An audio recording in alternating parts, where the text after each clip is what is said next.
Kevin here again with my Grom. I have right at 40. That's mine. Thank you. It's a motorcycle. It's called a Grom. A Honda Grom. Yeah, thank you. $3,000, $3,000. That's not bad. No, not for a new bike. No, I bought it in Lafayette. Yeah, one thing about the Grom, this is what I want to talk about, is why one would want to buy a Honda Grom. That's one of the reasons. It gets a lot of attention. Everywhere as I stop, like for gas or a break, people come up to me every single time. Why would you want to choose the Honda Grom? Well, I have a few examples. One is the cost. As you just heard, I paid $3,000 for it out the door for a brand new bike. It's a Honda, and I'm a Honda guy. Hondas are durable. They last forever. They have good engines. Very well made. So it's a bike that you buy and very little maintenance to it. Oil changes. That's basically it. Maintain your tires, whatnot. It's a fun bike to ride. I've had the like the big Gold Wings, very heavy, awkward. Just to go ride around in town. A big bike. It's hard sometimes, but like in traffic. But this thing here, I hop on it, go make a nice little ride, go home. It's just a wonderful bike. I can't say that enough. There's so many aftermarket parts that you can buy for this bike. It's insane. Like no other bike I've ever had.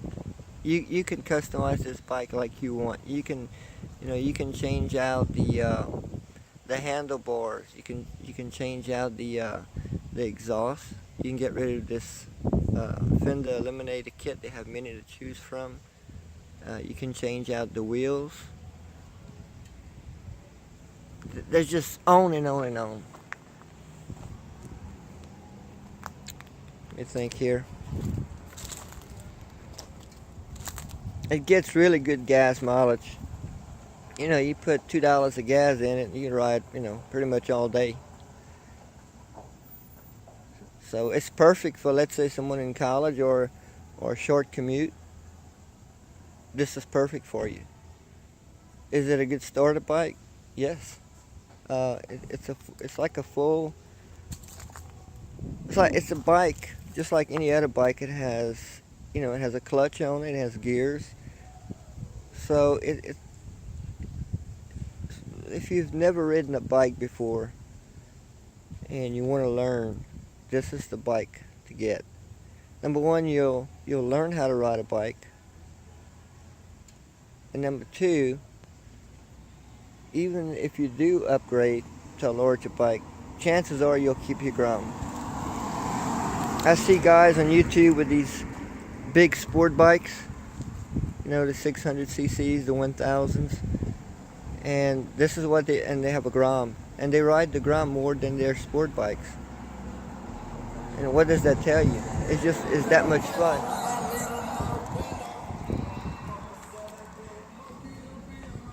You can go off-road with it too. So it's like having two bikes in one. You want to hit a trail? No problem, you can. No, you can't. You can't go in hardcore trails, but you know what I mean. You can go off the road with it. So it's like a mini dual sport. It has some nice features to it. You can't. Maybe there you go. Maybe you can see it. There's metallic in the paint.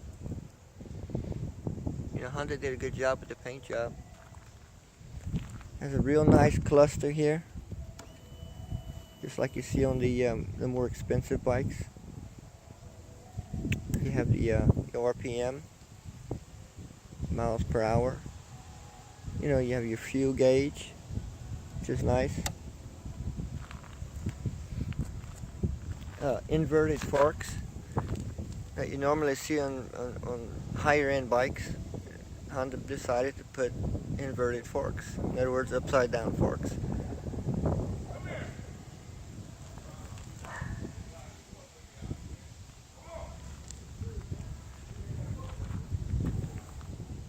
And it's just a nice looking bike. You know, it's very pretty. It's small. You know, when I went, I did a lot of reviews. I watched a lot of YouTube videos on it, and I'd never seen one in person before buying this one. And after months of reading reviews and looking at videos, went to the Honda shop, and I sat on it, and I said, wow, this is small compared to the bikes I had in the past.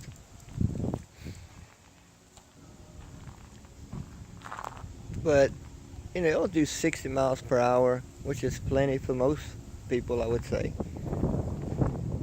You know, you can get on a highway with it. I wouldn't get on a very busy highway.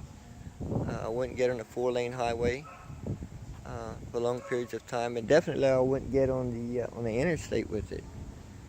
But around town, country roads, highways, country highways, it's very suitable.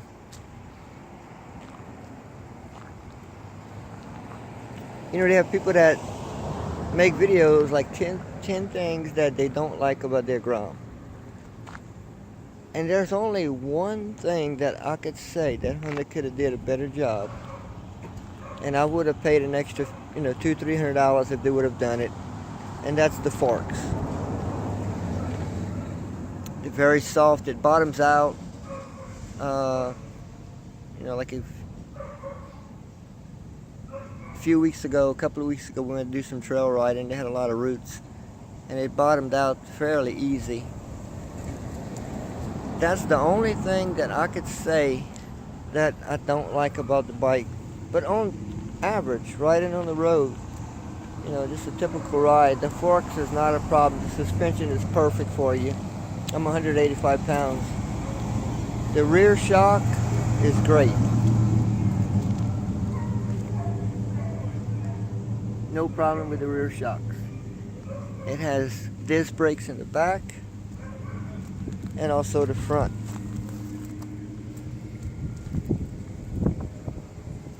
So if you're looking to buy Grom,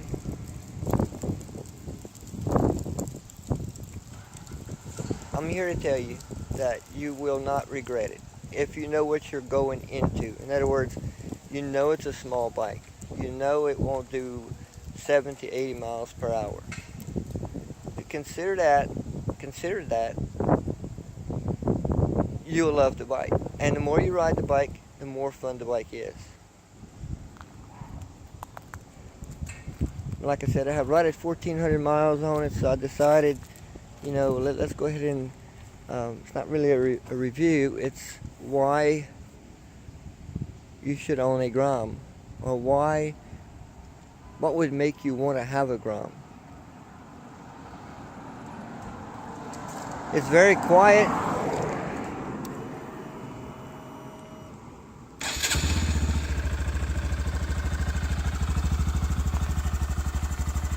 Which I like, because I ride in neighborhoods, I ride in these small trails near people's homes.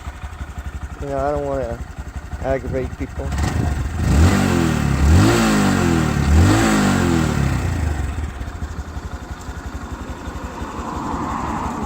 $125cc. Now also, talking about upgrades, you know, you can get a big bore kit for it if you want, like 200cc big bore kit, like 185cc big bore kit you can buy. There's so many things that you can buy for this bike, it's ridiculous. If you would like a faster bike, you know, you can consider that. I will never do that. I would have bought a bigger bike if that was the case. I bought it for what it is. So I'm happy with it. And it's faster now, better performance and now than it was when I first bought it. As it breaks in, the performance gets better. I think my top speed was 53, 55, somewhere around there when I first bought it. Right now, you know, I can cruise at 60, 62, 65 sometimes. Depends on the wind. Today is a very windy day. And I was just hitting speeds of 60 coming down one of the roads where I live.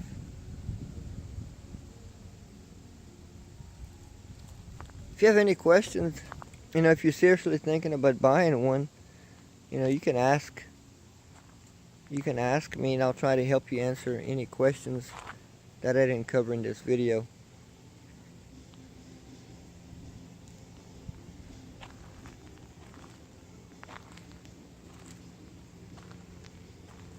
I'm gonna walk around.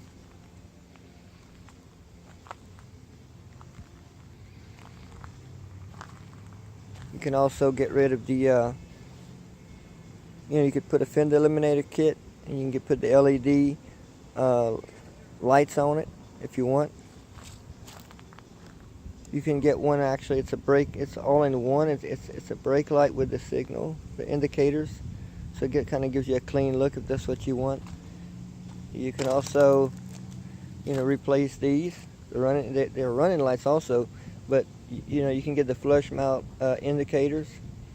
And I mean, everything's cheap. It's like I don't know, $20, $25.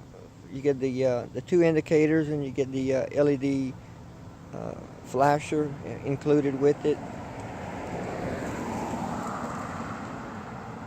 The panels, everything on this bike is very cheap. The parts are cheap. If I damage the bike, let's say the fender, yeah, let's say all the plastics, I can replace all the plastics, OEM parts, for under $150. $150, you can actually say, well, you know, let's say there's a red one in stock, and that's the only one they had, and you wanted a white one. You could actually buy some white OEM panels and keep the ones that came with it. You can save them, so you have two sets of panels. I hope this helps you guys. Thanks for watching. I'll get back to riding.